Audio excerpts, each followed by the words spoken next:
여러분, 지금 잠깐 가슴에 손을 얹고 스스로에게 솔직히 물어보십시오.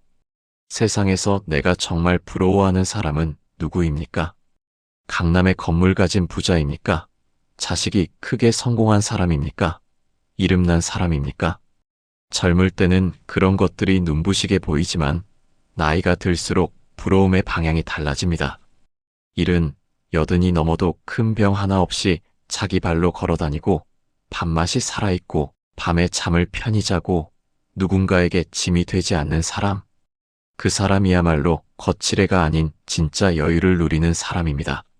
말하자면 왕처럼 살고 재벌처럼 자유로운 사람이지요. 그런데 세상은 참 묘합니다. 어떤 사람은 술도 하고 담배도 하고 몸에 좋다는 걸 챙기지 않아도 오래 씩씩한 반면 어떤 사람은 늘 조심하고 애쓰는데도 병이 잦고 마음이 먼저 무너집니다. 이 차이는 어디서 오는 걸까요? 유전과 환경, 생활 습관이 분명 큰 몫을 합니다. 동시에 부처님 가르침은 한 가지 시선을 더 보태어줍니다. 우리 삶에는 겉으로 보이는 원인만 있는 게 아니라 마음이 쌓아온 방향과 인연의 결과도 함께 작용한다는 시선입니다. 오늘 대본은 누군가의 아픔을 탓하려는 이야기가 아닙니다. 아픈 분에게 가장 필요한 것은 치료와 돌봄이며 그 어떤 가르침도 사람을 죄인으로 만들기 위해 존재하지 않습니다. 다만 지금 이 순간부터라도 내 삶의 흐름을 조금 더 건강한 쪽으로 돌릴 수 있다는 희망을 드리고 싶습니다. 이제부터 본문에서 4개의 파트로 큰 병 없이 늙어가는 사람들에게서 자주 발견되는 마음의 습관과 삶의 선택을 이야기해 보겠습니다. 병원에 한번 앉아 있어 보신 분들은 압니다.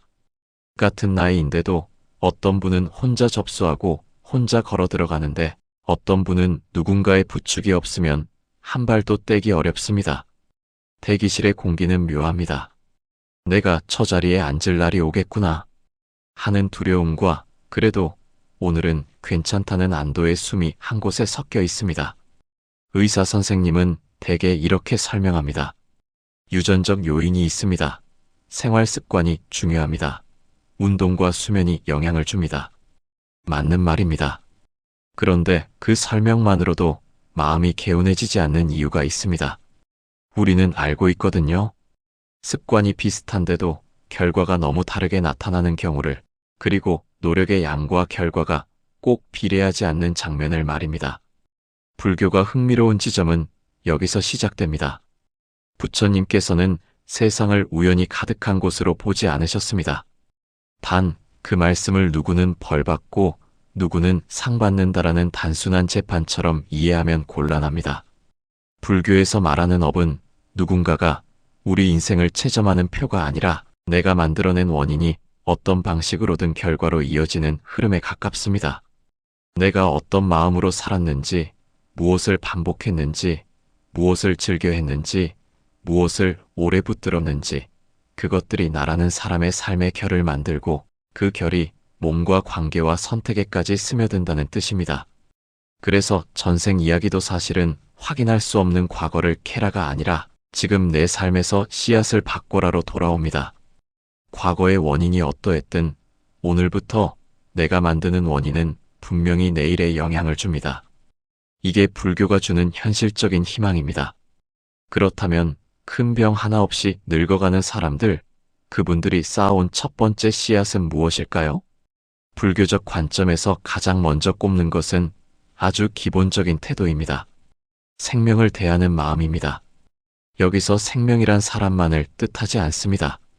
내 앞의 존재를 함부로 여기지 않는 마음, 약한 것을 괴롭히지 않는 마음, 내 편의를 위해 다른 생명을 가볍게 밀어내지 않는 마음을 말합니다. 불살생이라는 계율은 벌레도 무조건 살려라 같은 경직된 규칙이기 전에 내 마음이 거칠어지지 않도록 붙잡아주는 첫 울타리입니다. 마음이 거칠면 행동이 거칠어지고, 행동이 거칠면 관계가 거칠어지고, 관계가 거칠어지면 내 삶의 긴장이 높아집니다. 그 긴장이 오래가면 몸이 견디기 어렵습니다. 결국 생명을 존중하는 태도는 도덕 이야기만이 아니라 내 삶의 긴장을 낮추는 방식이기도 합니다. 가만히 살펴보면 건강한 노년을 가진 분들 중에는 이상할 만큼 함부로 하지 않는 습관이 남아 있습니다. 화가 나도 차를 난폭하게 몰지 않고 직원에게 소리를 지르지 않고 약자를 무시하는 말투를 쓰지 않습니다. 누군가 실수하면 곧장 사람을 재단하기보다 상황을 먼저 봅니다. 이것이 전생의 복이냐 아니냐를 따지기 전에 중요한 건 이분들이 평소에 만들어내는 마음의 방향이 대체로 부드럽다는 사실입니다. 부드러움은 약함이 아니라 불필요한 충돌을 줄이는 힘입니다. 충돌이 줄면 원망이 줄고, 원망이 줄면 분노가 줄고, 분노가 줄면 몸이 덜 타들어갑니다. 결국 몸이 오래 버틸 여지가 생깁니다. 불교가 말하는 인과는 이런 식으로 일상 속에서 작동합니다. 겉으로는 우연 같아도 속으로는 반복이 길을 냅니다. 그래도 현실은 그렇지 않다. 좋은 사람도 병에 걸린다라고 말씀하실 수 있습니다. 맞습니다. 병은 누구에게나 올 수 있고 선함이 보험 증서가 되는 것은 아닙니다. 불교 역시 병을 단죄의 증거로 삼지 않습니다. 다만 생명을 존중하는 삶이 만들어내는 것은 절대 무병이 아니라 위험을 줄이는 방향, 회복을 돕는 방향, 그리고 무엇보다 사람과 인연을 부드럽게 만들어주는 방향입니다. 사람은 아플 때 혼자 버티기 어렵습니다. 그때 남는 것은 돈만이 아니라 관계입니다. 생명을 함부로 다루지 않고 사람을 함부로 다루지 않은 사람 곁에는 대체로 따뜻한 손이 남습니다. 그 손이 결국 삶을 지탱합니다. 이것이 불교가 말하는 복의 한 얼굴입니다. 그러면 오늘부터 무엇을 할 수 있을까요? 거창한 결심 말고 당장 손에 잡히는 것부터입니다. 누군가를 급하게 재단하는 말을 하루에 한 번만 줄여보십시오. 화가 치밀 때 바로 쏟아내지 말고 한 호흡만 늦춰보십시오. 내 편하자고 누군가를 함부로 대하지 않는 연습을 해보십시오. 작은 생명에 대해선 현실적으로 위생과 안전이 중요하니 무리한 이상론을 강요할 필요는 없습니다. 다만 내가 선택할 수 있는 범위 안에서 불필요한 해침을 줄이는 것, 그것이 첫 씨앗입니다. 씨앗이 바뀌면 나무가 달라지고 나무가 달라지면 그늘이 달라집니다. 남은 인생의 그늘이 조금 더 시원해질 수 있습니다. 이제 약한 사람을 돌본 공덕 이야기로 넘어가겠습니다. 나이 들어서 가장 무서운 것은 병 자체만이 아니라 아플 때 곁에 사람이 없는 것입니다. 그런데 어떤 분은 이상할 만큼 곁이 비지 않습니다. 그 인연은 어디서 만들어졌을까요? 계속해서 풀어보겠습니다. 나이 들어 가장 무서운 게 뭔지 아십니까? 병 이름이 무서운 게 아닙니다. 통증도 두렵지만 그보다 더 깊은 공포가 하나 있습니다. 아플 때 내 곁에 사람이 없을지도 모른다는 공포입니다. 젊을 때는 아파도 며칠 버티면 되지만 나이가 들면 상황이 달라집니다. 병원 예약 하나, 검사실 이동 하나, 약 타는 일 하나에도 손이 필요해집니다. 그때 누가 옆에 있느냐가 삶의 품격을 바꿉니다. 그런데 유독 그런 순간에 인연이 끊기지 않는 분들이 있습니다. 자식이든 배우자든 이웃이든 친구든 누군가가 꼭 나타납니다. 어쩌다처럼 보이지만 불교는 그 어쩌다를 그냥 우연이라 부르지 않습니다. 부처님 가르침에서 자주 나오는 말이 있습니다. 내가 남을 어떻게 대했는지가 언젠가 내게 돌아온다는 말입니다. 이것을 무섭게 받아들이면 세상이 갑자기 재판정처럼 느껴집니다. 하지만 따뜻하게 받아들이면 한 가지 결론이 생깁니다. 지금이라도 늦지 않다는 결론입니다. 내가 누군가의 곁이 되어준 기억이 있다면 그 기억은 사라지지 않습니다.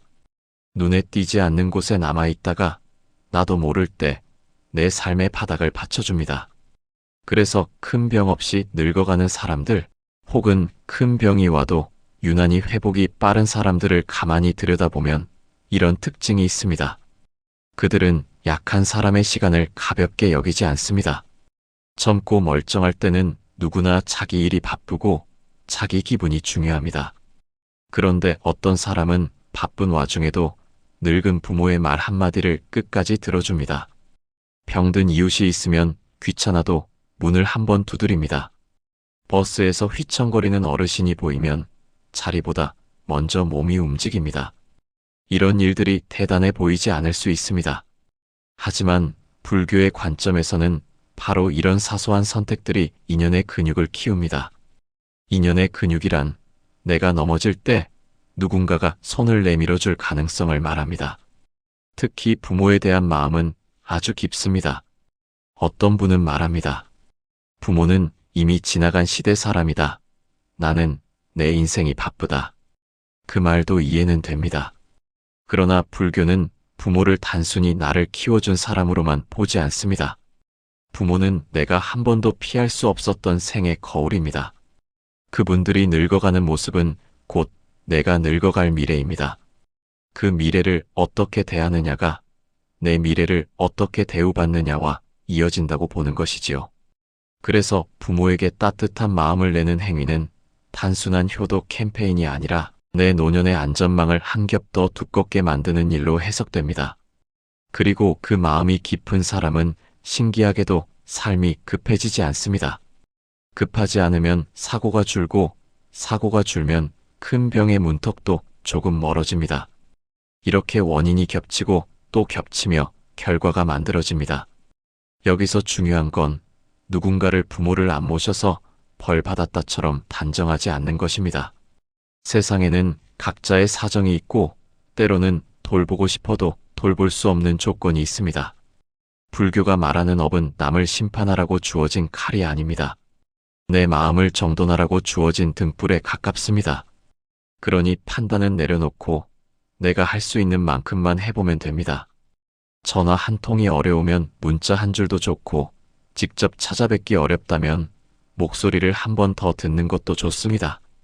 내 마음이 한 번 더 부드러워지는 그 순간이 씨앗입니다. 그리고 약한 이를 돌보는 마음은 신기하게 다음 단계로 이어집니다. 그게 바로 말과 관계입니다. 나이가 들수록 몸이 약해지는 것도 문제지만 관계가 헐거워지는 것이 더 큰 문제입니다. 병은 몸에서 시작하지만 고통은 마음에서 커지기 때문입니다. 몸이 조금 아파도 마음이 편하면 견딜만 하고 몸이 크게 아프지 않아도 마음이 불안하면 무너집니다. 그런데 마음을 가장 빠르게 흔드는 게 무엇이냐? 바로 말입니다. 내가 뱉은 말이 내 귀로 다시 들어와 내 마음을 찌릅니다. 남에게 던진 말이 결국 관계를 깨고 깨진 관계가 외로움을 만들고 외로움이 참을 망치고 참이 망가지면 몸이 약해집니다. 이렇게 보면 말은 단순한 소리가 아닙니다. 말은 몸을 둘러싼 환경을 만드는 행위입니다. 큰 병 없이 늙어가는 분들은 대체로 말이 단정합니다. 재미없는 사람이라는 뜻이 아니라 사람의 마음을 함부로 건드리지 않는다는 뜻입니다. 누군가를 깎아내리는 농담을 오래 하지 않고 자기 분을 풀기 위해 말로 칼을 쓰지 않습니다. 같은 조언을 해도 소리를 낮추고 상대의 체면을 살려줍니다. 여기에는 특별한 비법이 있는 게 아닙니다. 그분들은 경험으로 압니다.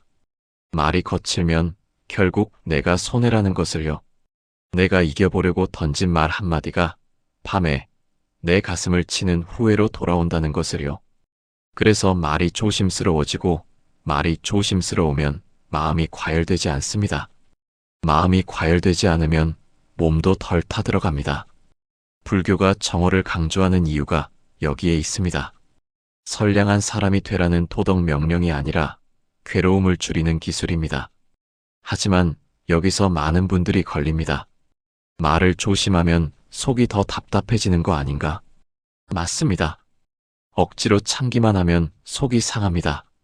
그래서 필요한 게 분노를 다루는 방법입니다.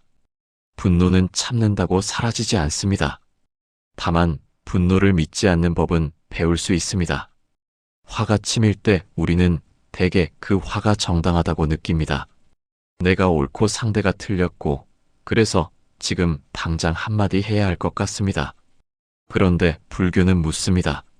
지금 내 마음이 뜨거운 상태에서 내리는 판단이 과연 정확한가? 뜨거운 물에 손을 넣고 섬세한 일을 할 수 있느냐고 묻는 겁니다. 손이 먼저 데이면 결국 일을 망칩니다. 마음도 마찬가지입니다. 그러니 분노가 올라올 때 가장 먼저 할 일은 상대를 고치는 게 아니라 내 온도를 확인하는 것입니다. 속으로 아주 짧게만 말해도 됩니다. 지금 내 마음이 뜨겁다. 이 한 문장이 신기하게도 나를 한 발 뒤로 물립니다. 뒤로 물리면 숨이 보입니다. 숨이 보이면 선택지가 생깁니다. 지금 말할지, 잠시 있다가 말할지, 말을 줄일지, 물러설지. 선택지가 생기는 순간부터 이미 내 몸은 덜 상합니다. 평생 화를 쌓아온 사람은 몸속에 불씨가 많습니다. 불씨는 작은 일에도 크게 번집니다. 반대로 평생 불씨를 줄이는 연습을 한 사람은 큰 일이 와도 덜 타고 덜 타면 회복이 빠릅니다. 그래서 어떤 사람은 같은 병을 겪어도 덜 무너집니다. 그건 의지의 문제가 아니라 오랫동안 쌓인 마음의 습관입니다. 여기서 한 가지 더 짚고 넘어가야 합니다. 건강한 노년을 만드는 습관은 좋은 일 하기만으로 완성되지 않습니다. 나를 망치는 일 줄이기가 함께 가야 합니다. 불교는 이것을 탐욕과 집착의 문제로 봅니다. 우리는 보통 탐욕을 돈 이야기로만 생각하지만 탐욕은 사실 훨씬 넓습니다. 더 인정받고 싶고, 더 이기고 싶고, 더 채우고 싶고, 더 확실해지고 싶고, 더 안전해지고 싶은 마음. 그 마음이 커질수록 삶은 급해집니다. 급해질수록 몸은 쉬지 못합니다. 쉬지 못하는 몸은 결국 어딘가에서 신호를 보냅니다. 어떤 사람은 위장이 먼저 무너지고, 어떤 사람은 혈압이 오르고, 어떤 사람은 잠이 망가지고, 어떤 사람은 마음이 먼저 꺾입니다.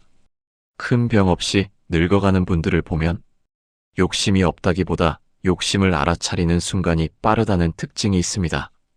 욕심이 올라오면 그 욕심과 함께 달려가지 않습니다. 스스로에게 묻습니다. 이게 정말 필요한가 아니면 불안해서 붙잡는 건가? 이 질문을 할 줄 아는 사람이 중도를 압니다. 중도는 중간만 하라는 뜻이 아니라 내 삶을 망가뜨리는 극단을 피하라는 뜻입니다. 극단은 언제나 달콤한 말로 유혹합니다. 이번만 더 하면 된다. 이것만 해결되면 편해진다. 그런데 이번과 이것은 끝이 없습니다. 끝이 없는 길로 달려가면 몸이 먼저 쓰러집니다. 그러니 절제는 금욕이 아니라 지혜입니다. 나를 살리는 방향으로 스스로를 다루는 능력입니다. 마지막으로 이 모든 씨앗을 한 대에 묶어주는 것이 있습니다. 매일 마음을 씻는 시간입니다. 우리는 몸은 매일 씻습니다. 안 씻으면 바로 불편하고 냄새가 나니까요. 그런데 마음은 어떻습니까? 마음은 하루 종일 온갖 생각과 감정이 들러붙는데도 씻지 않고 잠들어 버립니다. 그래서 밤이 되면 그날의 걱정이 그대로 이불 속으로 따라옵니다. 불교 수행의 핵심은 거창하지 않습니다. 마음이 어디로 달려가는지 알아차리는 것입니다. 내가 지금 무엇을 두려워하는지, 무엇을 붙잡고 있는지, 누구에게 화가 나 있는지, 무엇 때문에 내 어깨가 굳었는지. 그것을 알아차리는 순간 마음은 이미 조금 가벼워집니다. 가벼워진 마음은 몸을 덜 조입니다. 덜 조이면 잠이 조금 나아지고 잠이 나아지면 회복이 생깁니다. 회복이 쌓이면 큰 병의 문턱에서도 버틸 힘이 생깁니다. 그러니 마음을 씻는 시간은 종교적인 의무가 아니라 삶의 유지보수입니다. 여기까지 들으시면서 어떤 분은 속으로 이렇게 말할지도 모릅니다. 결국 좋은 마음으로 살라는 얘기네.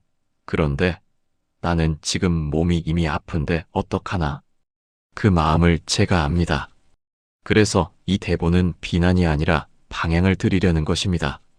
몸이 아프면 치료가 먼저입니다. 검사받고 약 먹고 의사의 말을 듣고 쉬어야 합니다. 동시에 마음은 마음대로 돌볼 수 있습니다. 마음을 돌본다고 병이 마법처럼 사라진다는 말이 아닙니다. 다만 마음을 돌보면 고통이 덜 커지고 회복이 빨라질 여지가 생깁니다. 무엇보다 남은 시간의 품질이 달라집니다. 그게 불교가 말하는 현실적인 복입니다. 이제 다음으로 이어갈 내용에서는 이 모든 이야기를 한 문장으로 묶어서 여러분이 오늘 바로 할 수 있는 작은 실천으로 내려놓겠습니다. 거창한 결심이 아니라 내일도 할 수 있는 정도의 크기로 오래 갈 수 있는 방식으로 말입니다. 좋습니다. 이제부터는 방금까지의 이야기를 그럴듯한 애로 끝내지 않고 여러분 손에 실제로 잡히는 형태로 내려놓겠습니다.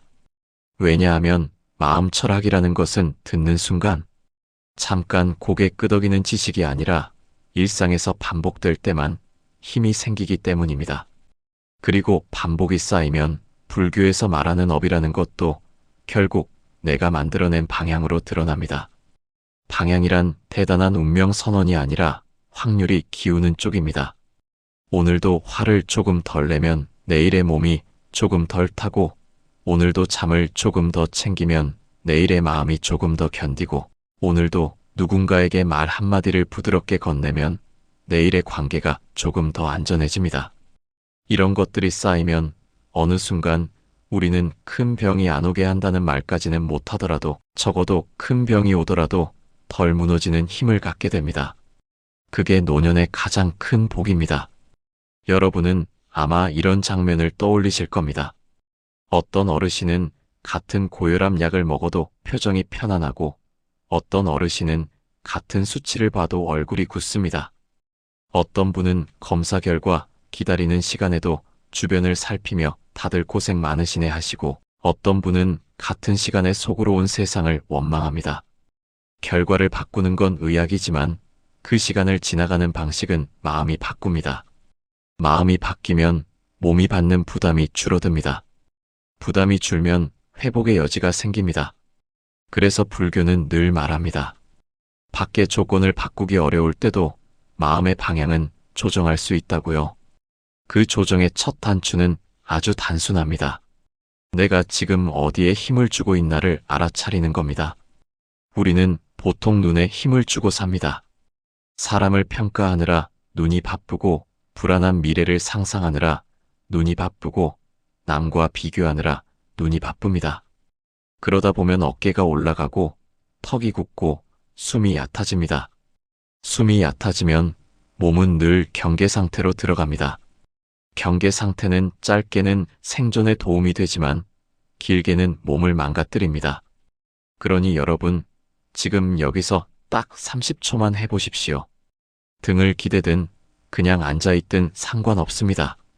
숨을 크게 들이마시려고 애쓰지 말고 그냥 들어오는 숨을 느끼고 나가는 숨을 느껴보십시오.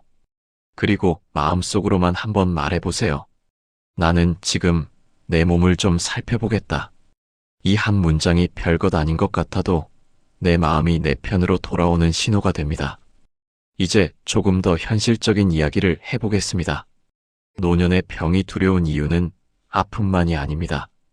자존심이 무너질까봐 두렵고, 의존하게 될까봐 두렵고, 내 결정권이 사라질까봐 두렵습니다.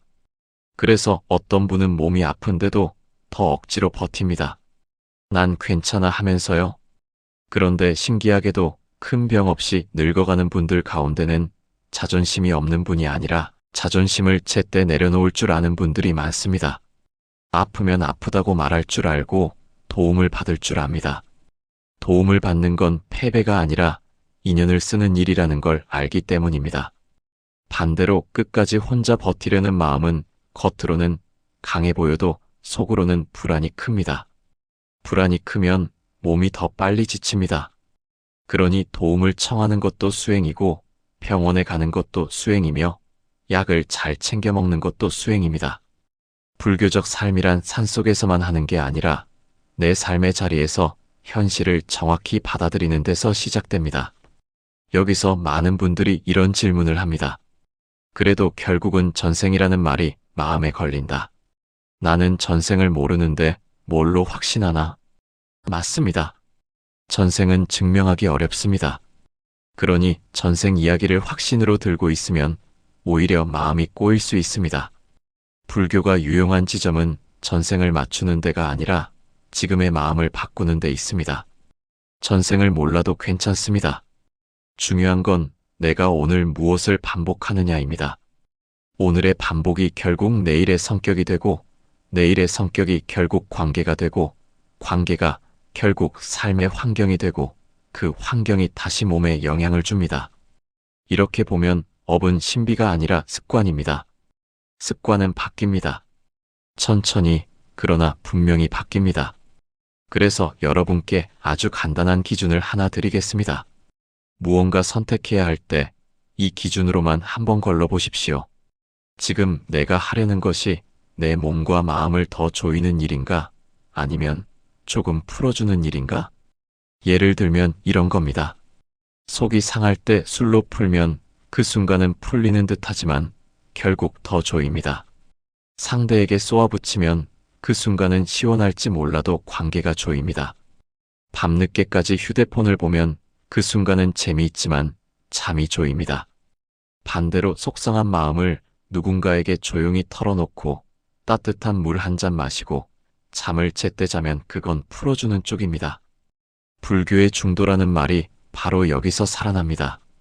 인생을 재미없게 살라는 뜻이 아니라 내 삶을 망가뜨리는 방식으로 위로하지 말라는 뜻입니다.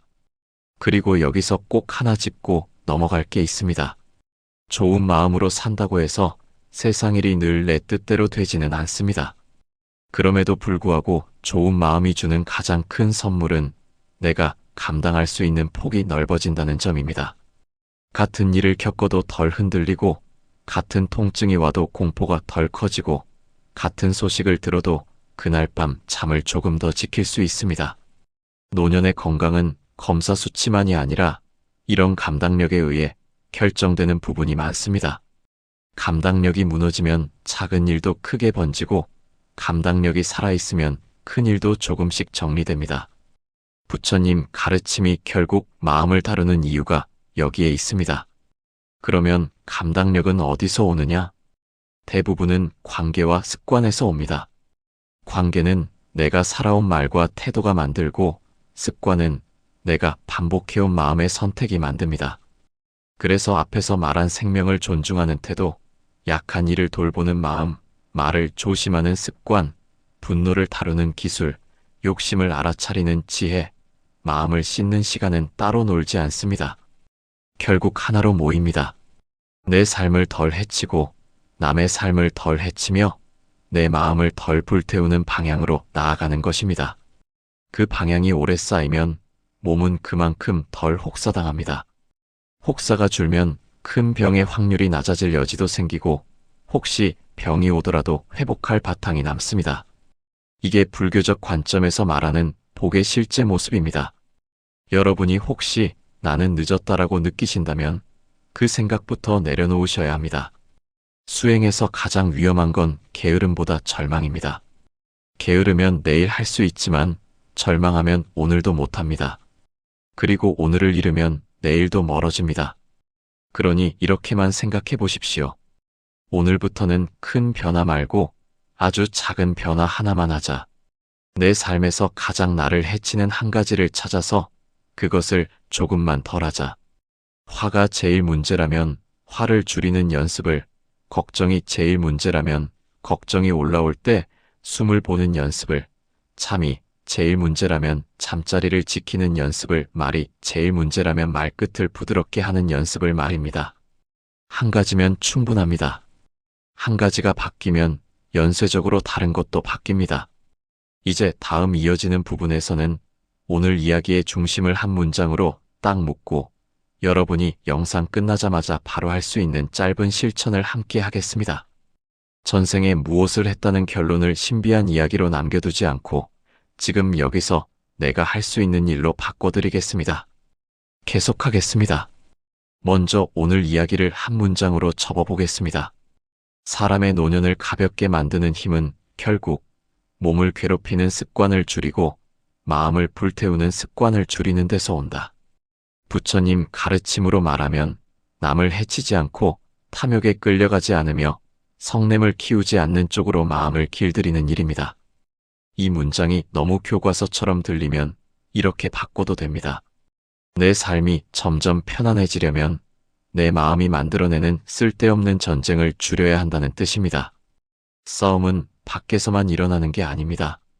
내 안에서 먼저 일어납니다. 왜 나는 이 모양이지라는 자기 비난, 저 사람은 왜 저래라는 원망, 앞으로 큰일 나면 어쩌지라는 공포, 나는 아직 부족해라는 조급함. 이 네 가지가 돌아가며 내 몸을 조입니다. 이 조임이 오래가면 어느 날 몸이 견디지 못합니다. 그래서 마음을 다스린다는 건 멋있어 보이기 위한 일이 아니라 몸을 살리기 위한 현실적인 기술입니다. 여기서부터는 말보다 체감이 중요하니 여러분이 바로 따라 할 수 있는 방식으로 아주 짧게 정리해 보겠습니다. 시간이 없으면 이것만 기억해도 됩니다. 마음이 흔들릴 때마다 내 안에서 제일 먼저 확인할 곳은 숨입니다. 숨이 얕아졌으면 이미 내 몸은 경계 모드입니다. 그 상태에서 결정을 내리면 대개 후회할 확률이 높습니다. 그러니 숨을 한 번만 길게 내쉬어 보십시오. 내쉬는 숨을 조금 더 길게 하면 몸이 먼저 풀립니다. 몸이 풀리면 마음이 따라 풀립니다. 이것이 수행이 별거 아닌 것처럼 보이는데도 효과가 있는 이유입니다. 머리로 설득하지 않아도 몸이 먼저 안정되면 마음이 덜 날뛰기 때문입니다. 그리고 그 다음은 질문입니다. 우리는 흔들릴 때 대개 답을 찾으려 합니다. 누가 맞는지, 무엇이 옳은지, 앞으로 어떻게 될지. 그런데 불교는 흔들릴수록 답을 찾기 전에 질문을 바꾸라고 합니다. 누가 옳은가가 아니라 내 마음이 지금 어디에 붙잡혔는가로 질문을 바꾸는 겁니다. 붙잡힘을 보면 조금 놓을 수 있습니다. 예를 들어 자식 문제로 잠이 안 온다면 자식의 미래를 내가 통제할 수 있다는 착각에 붙잡혀 있을 수 있습니다. 돈 문제로 속이 타면 비교에 붙잡혀 있을 수 있습니다. 건강이 불안하면 최악의 시나리오를 먼저 믿는 습관에 붙잡혀 있을 수 있습니다. 붙잡힘을 알아차리면 그 자리에서 다 풀리진 않아도 최소한 더 꽉 쥐는 일은 줄어듭니다. 덜 쥐면 덜 아픕니다. 이것이 첫 번째 변화입니다. 다음으로는 관계입니다. 많은 분들이 노년의 건강을 이야기할 때 식단과 운동을 먼저 말하지만 마음 철학의 관점에서는 관계가 빠지면 반쪽입니다. 왜냐하면 관계는 마음의 날씨를 결정하기 때문입니다.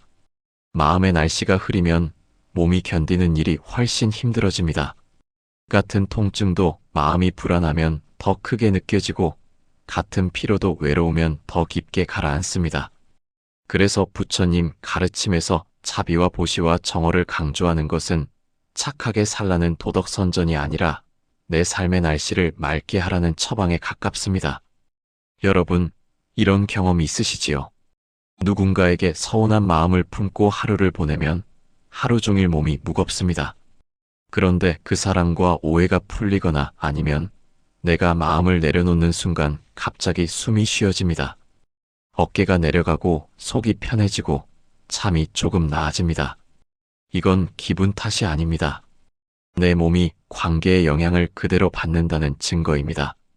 그러니 노년을 생각할수록 관계를 깨뜨리는 말과 태도를 줄이는 것이 건강관리의 한 부분이 됩니다. 오늘 하루만이라도 꼭 이기고 싶어서 던지는 말 한마디를 잠깐 보류해 보십시오. 그 말이 내 건강을 지키는 말이 될 수도 있고 반대로 내 건강을 깎는 말이 될 수도 있습니다. 그렇다고 늘 참고만 살라는 뜻이 아닙니다. 참고 참다가 터지는 건 더 위험합니다. 그래서 필요한 게 표현하되 태우지 않는 법입니다. 상대를 불태우는 방식으로 말하지 않고 내 마음을 설명하는 방식으로 말하는 겁니다. 당신이 틀렸어 대신 나는 그 말이 서운했어라고 말하는 것. 당장 고쳐 대신 나는 이런 방식이 힘들어라고 말하는 것. 이런 말은 약해 보이지만 사실은 매우 강한 말입니다. 관계를 무너뜨리지 않고도 내 마음을 지킬 수 있기 때문입니다. 관계가 무너지지 않으면 스트레스가 줄고 스트레스가 줄면 몸도 덜 흔들립니다. 이 연결고리를 이해하면 말이 달라집니다. 이제 욕심 이야기를 조금 더 현실적으로 해보겠습니다. 우리 세대가 평생을 어떻게 살아왔습니까? 버티고 견디고 참고 증명하면서 살아왔습니다. 그 덕에 집도 일구고 자식도 키웠습니다. 그런데 그 방식이 노년까지 그대로 이어지면 문제가 생깁니다. 젊을 때는 버티는 힘이 약이 되지만 늙어갈수록 버티는 힘이 독이 되기도 합니다. 몸이 이미 신호를 보내는데도 나는 괜찮다로 덮어버리면 어느 날 신호가 아니라 경고가 됩니다. 그래서 이제부터 필요한 건 버티기가 아니라 조절하기입니다. 불교의 중도는 바로 이 조절을 말합니다. 하고 싶은 걸 다 하지 말라는 말도 아니고 하고 싶은 걸 다 하라는 말도 아닙니다. 내 삶을 살리는 범위 안에서 누리라는 말입니다. 범위를 넘으면 즐거움도 결국 고통으로 돌아옵니다. 특히 술, 잠, 음식, 걱정, 이 네 가지는 노년의 삶에서 정말 중요합니다. 술은 순간의 마음을 눕히는 것 같지만 다음날 마음을 더 눌러버릴 때가 많습니다. 잠은 시간 낭비가 아니라 회복의 근본입니다. 음식은 내 몸이 쓸 에너지를 주는 것이지 내 불안을 채우는 도구가 아닙니다. 걱정은 대비처럼 보이지만 많은 경우는 대비가 아니라 마음의 습관입니다. 이 네 가지 중에서 여러분이 지금 가장 약한 한 가지를 고르십시오. 그리고 그것만 아주 조금 손보면 됩니다. 조금이 중요합니다. 크게 바꾸려고 하면 오래 못 갑니다. 오래 못 가면 결국 다시 자책합니다. 자책은 또 몸을 조입니다. 그러니 작게, 오래가 수행의 핵심입니다. 여기서 여러분에게 아주 구체적인 장면 하나를 제안드리겠습니다. 오늘 밤 잠자리에 들기 전에 침대에 누워서 이렇게만 해보세요. 오늘 하루를 떠올리되 잘못한 것부터 세지 말고 버틴 것부터 세는 겁니다. 오늘도 여기까지 왔다. 이 문장을 속으로 한 번만 말해도 좋습니다. 그리고 이어서 이렇게 말해보세요. 내 몸아, 고생했다. 이상하게 들릴 수 있지만 내 몸을 적으로 대하는 사람이 많습니다. 몸이 아프면 몸을 미워하고 몸이 늙으면 몸을 탓합니다. 그런데 몸은 평생 나를 데리고 다닌 동반자입니다. 동반자를 미워하면 마음이 먼저 상합니다. 마음이 상하면 몸은 더 아픕니다. 그러니 내 몸에게 말을 조금만 바꿔주면 내 마음이 먼저 풀립니다. 마음이 풀리면 잠이 조금이라도 나아질 가능성이 생깁니다. 그 가능성이 쌓이면 회복이 됩니다. 그리고 마지막으로 많은 분들이 놓치는 게 하나 있습니다. 복은 혼자만의 힘으로만 쌓이지 않습니다. 복은 대개 사람 사이에서 자랍니다. 내가 누군가를 살린 말, 누군가의 체면을 지켜준 태도, 약한 사람을 외면하지 않은 순간들이 쌓여서 인연이 됩니다. 그 인연이 언젠가 내게 돌아옵니다. 불교는 그걸 은혜 갚음이라고도 하고 인연의 과보라고도 합니다. 다만 이 말을 너무 계산적으로 받아들이면 또 욕심이 됩니다. 내가 이렇게 했으니 돌려받아야지가 되는 순간 마음이 다시 조입니다. 그러니 여기서는 이렇게 이해하시면 좋겠습니다. 내가 오늘 사람을 살리는 쪽을 선택하면 내 삶도 그 방향으로 조금씩 기웁니다. 돌려받겠다는 마음이 아니라 내 삶의 방향을 맑게 하겠다는 마음입니다. 이제 곧 마무리로 가겠습니다. 마무리에서는 오늘 이야기를 단정한 한 문장으로 남기고 여러분이 내일부터가 아니라 지금부터 할 수 있는 아주 짧은 실천을 다시 한번 정리한 뒤 마음이 편안해지는 맺은말로 연결하겠습니다. 마무리로 가기 전에 여러분께 한 가지 장면을 더 보여드리고 싶습니다. 어떤 분은 병원에서 진단을 듣고 집으로 돌아오는 길에 바로 휴대폰을 꺼내서 여기저기 전화를 돌립니다. 누가 더 좋은 병원이 있는지, 누가 더 유명한 의사가 있는지, 어떤 약이 더 잘 듣는지 밤새 검색을 합니다.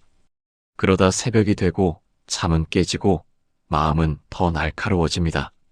반대로 어떤 분은 진단을 듣고도 집에 돌아와 먼저 물 한 잔을 천천히 마십니다. 그리고 오늘은 일단 잠을 자겠다고 결정합니다. 내일 할 수 있는 건 내일 하자는 결정을 하는 겁니다. 둘 중 어느 쪽이 더 현명하냐를 단정할 순 없지만 한 가지는 분명합니다. 마음이 급해질수록 몸은 더 힘들어집니다. 마음이 급하다는 건 곧 숨이 얕다는 뜻이고 숨이 얕아졌다는 건 몸이 이미 긴장으로 굳었다는 뜻이니까요. 이때 불교가 건네는 조언은 의외로 단순합니다. 마음이 흔들릴수록 큰 결정을 미루고 오늘 할 수 있는 작은 일을 하라는 겁니다. 우리는 흔들릴 때 미래를 한 번에 해결하려고 합니다. 그런데 미래는 한 번에 해결되지 않습니다. 미래는 오늘 하루의 선택이 쌓여 만들어집니다. 그러니 오늘 하루를 살리는 선택이 곧 미래를 살리는 선택입니다. 이 말을 너무 멋있는 말로만 듣지 마십시오. 정말로 현실에서 그렇습니다. 오늘 밤 잠을 지키면 내일의 혈압이 조금 덜 오를 수 있고, 오늘 한번 화를 늦추면 내일의 위장이 조금 덜 상할 수 있고, 오늘 한번 걱정의 고리를 끊으면 내일의 심장이 조금 덜 두근거릴 수 있습니다. 이것은 기적이 아니라 누적입니다. 여러분이 가장 많이 오해하는 게 하나 있습니다. 마음을 다스린다고 하면 마음이 항상 고요해져야 한다고 생각합니다. 그래서 나는 명상 같은 거 못해, 잡생각이 너무 많아 하며 포기합니다. 그런데 잡생각이 많은 건 실패가 아닙니다. 살아있는 사람에게 생각이 올라오는 건 너무 자연스러운 일입니다. 수행은 생각을 없애는 기술이 아니라 생각에 끌려가지 않는 연습입니다. 생각이 올라오면 또 걱정이 왔네 하고 알아차리고 다시 숨으로 돌아오는 것.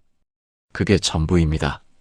이걸 하루에 몇 번만 해도 마음은 조금씩 나아집니다. 마음이 나아지면 몸이 받을 불필요한 압박이 줄어듭니다. 불교에서 말하는 해탈 같은 거창한 단어를 떠올릴 필요 없습니다.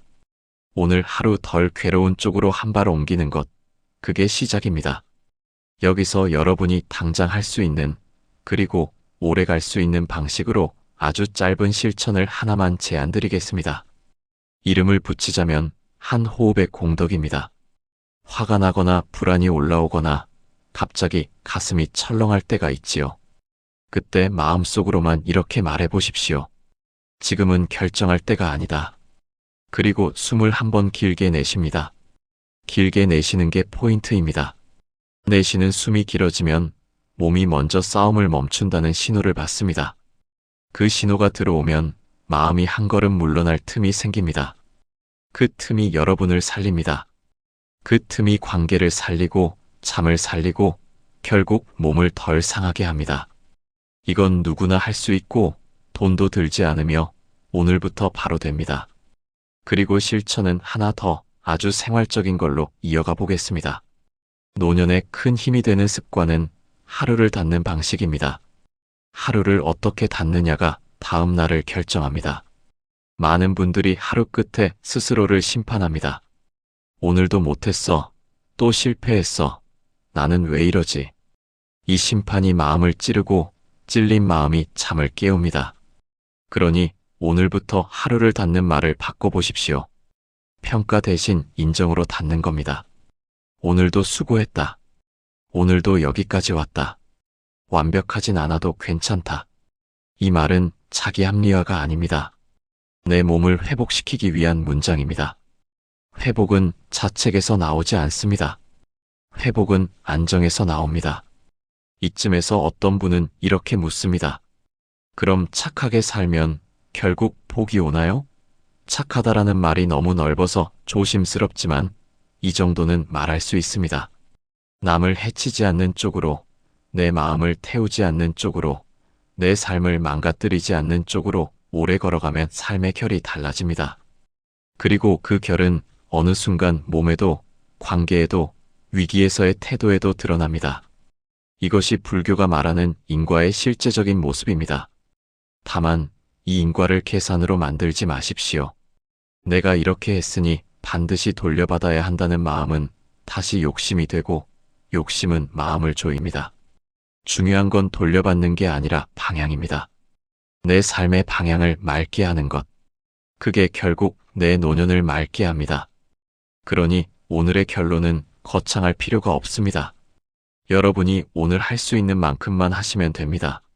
생명을 존중하는 선택을 조금 더 하고, 약한 사람에게 마음을 조금 더 쓰고, 말로 상처를 덜 내고, 화가 올라올 때 한 호흡 늦추고, 욕심이 급해질 때 지금 내 몸이 버티는가를 한 번 더 묻는 것. 그리고 하루 끝에 자책 대신 인정으로 잠자리에 드는 것. 이 정도면 충분합니다. 충분히 오래 갈 수 있습니다. 오래 가면 바뀝니다. 바뀌면 달라집니다.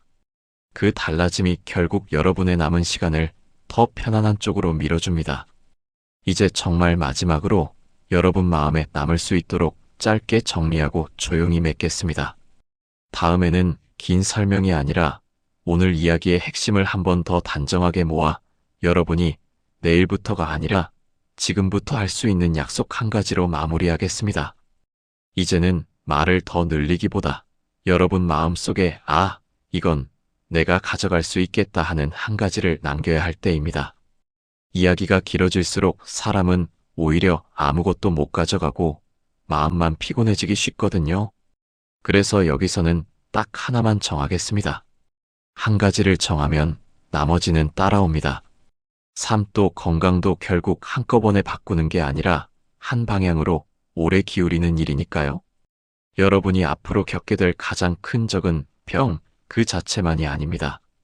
병이 오기 전에 불안, 병이 온 뒤에 공포, 그리고 병이 지나간 뒤에도 남는 나는 이제 끝인가 하는 생각입니다.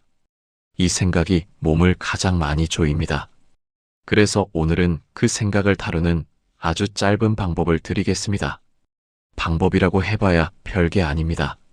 마음이 요동칠 때마다 내가 할 일은 단 하나, 마음의 속도를 낮추는 겁니다. 속도가 낮아지면 선택할 공간이 생기고, 선택할 공간이 생기면 실수가 줄고, 실수가 줄면 마음의 후회가 줄어듭니다. 후회가 줄면 잠이 살아나고, 잠이 살아나면 회복이 살아납니다. 이렇게 연결됩니다. 이제 실제로 여러분이 불안하거나 화가 치밀 때마다 쓸 수 있는 한 문장을 하나 정해보겠습니다. 길지 않아야 합니다. 길면 기억이 안 나고 기억이 안 나면 위기 때 못 씁니다. 이렇게 해보십시오. 마음이 철렁 내려앉는 순간 속으로만 말합니다. 지금은 내 마음이 나를 겁주고 있다. 이 문장을 말하는 순간 여러분은 마음과 한 발거리를 둡니다. 마음이 겁을 주고 있다는 사실을 보는 순간 그 겁이 진실이 아니라 현상이 됩니다. 현상은 지나갑니다. 진실인 척하지만 대부분 지나갑니다. 그리고 바로 이어서 숨을 한번 길게 내쉽니다. 들이마시는 숨보다 내쉬는 숨을 길게 하십시오. 긴 숨을 내쉬면 몸이 먼저 괜찮다는 신호를 받습니다. 몸이 괜찮아지면 마음은 그제야 말을 알아듣습니다. 이 순서가 중요합니다. 머리로 마음을 설득하려 하면 잘 안 됩니다. 그런데 몸을 먼저 안정시키면 마음이 따라옵니다. 그래서 불교에서 호흡을 놓지 말라고 하는 겁니다. 호흡은 종교가 아니라 누구에게나 있는 가장 현실적인 손잡이입니다. 여기까지가 위기 때 쓰는 방법이라면 평소에 싸는 방법도 하나 필요합니다. 평소에 싸는 방법은 더 간단합니다. 하루가 끝날 때 자기 자신에게 던지는 마지막 한마디를 바꾸는 겁니다. 많은 분들이 하루 끝에 자신을 혼내며 잠자리에 듭니다. 오늘도 왜 이랬냐? 또 못했네. 또 참을성을 못 지켰네. 그런데 혼내는 말은 결심을 만드는 것 같아도 실제로는 마음을 더 조이고 잠을 더 깨웁니다. 그래서 오늘부터는 이렇게 닫아보십시오. 오늘도 여기까지 왔다. 이 말은 대충 살았다는 말이 아닙니다. 내 몸과 마음을 회복시키겠다는 선언입니다. 회복이 있어야 내일을 버팁니다. 내일을 버텨야 좋은 습관이 생깁니다. 좋은 습관이 생겨야 삶이 달라집니다. 여러분, 결국 노년의 복은 화려한 사건이 아니라 하루를 보내는 방식의 누적입니다. 남을 해치지 않으려는 마음, 약한 사람을 외면하지 않는 태도, 말로 상처를 덜 내는 습관, 화가 올라올 때 한 호흡 늦추는 기술, 욕심이 급해질 때 내 몸을 한 번 더 살피는 지혜, 하루를 자책이 아니라 인정으로 닫는 방식. 이것들은 거창하지 않지만 오래가면 강해집니다. 강해지면 삶을 받쳐줍니다. 삶이 받쳐지면 병이 와도 덜 무너집니다. 덜 무너지면 다시 일어날 수 있습니다. 다시 일어날 수 있으면 남은 시간은 생각보다 길고도 편안해질 수 있습니다. 여기서 잠깐 마지막으로 여러분께 작은 약속을 하나만 부탁드리겠습니다. 앞으로 마음이 흔들리는 순간이 오면 당장 결론부터 내리지 말고 한 호흡만 늦추겠다는 약속입니다. 상대를 이기기 전에 나를 살리는 쪽으로 오늘 하루만이라도 방향을 틀어보겠다는 약속입니다. 이 약속 하나가 여러분의 말투를 바꾸고, 말투가 관계를 바꾸고, 관계가 마음을 바꾸고, 마음이 몸을 덜 괴롭히게 합니다. 결국 건강은 그 길 위에서 조금씩 따라옵니다. 여러분, 오늘 이야기를 끝내며 한 가지만 꼭 기억해 주셨으면 합니다. 건강은 누구에게나 완전히 보장되는 선물이 아니지만 마음과 생활의 방향은 누구나 조금씩 바꿀 수 있다는 사실입니다. 우리는 과거를 되돌릴 수는 없지만 오늘의 한마디와 한 선택은 바꿀 수 있습니다. 화가 올라오는 순간에 한 호흡 늦추는 것, 누군가에게 거친 말을 삼키고 부드럽게 말하는 것, 불안이 밀려올 때 최악의 상상을 붙잡지 않고 숨을 바라보는 것, 밤에 자신을 심판하는 대신 오늘도 여기까지 왔다고 다독이며 잠을 지키는 것. 이런 작은 선택들이 쌓이면 삶의 결이 달라집니다. 삶의 결이 달라지면 관계가 달라지고, 관계가 달라지면 마음이 덜 흔들리고, 마음이 덜 흔들리면 몸이 받는 부담도 줄어듭니다. 혹시 지금 몸이 아프거나 마음이 무거운 분이 계시다면 자신을 탓하지 마십시오. 아픔은 도움을 받아야 하고 치료는 부끄러운 일이 아닙니다. 다만 그 과정에서 내 마음까지 함께 돌볼 수 있다면 고통은 분명히 줄어들 수 있습니다. 오늘부터 큰 결심을 하지 않아도 됩니다. 딱 하나만 정해 보십시오. 내 삶에서 나를 가장 괴롭히는 습관 하나를 아주 조금만 덜 하겠습니다. 그 조금이 내일도 가능하면 그건 이미 길이 됩니다. 여러분의 남은 날들이 조금 더 가볍고 조금 더 편안하기를. 오늘도 마음이 평안하시길 조용히 발언합니다.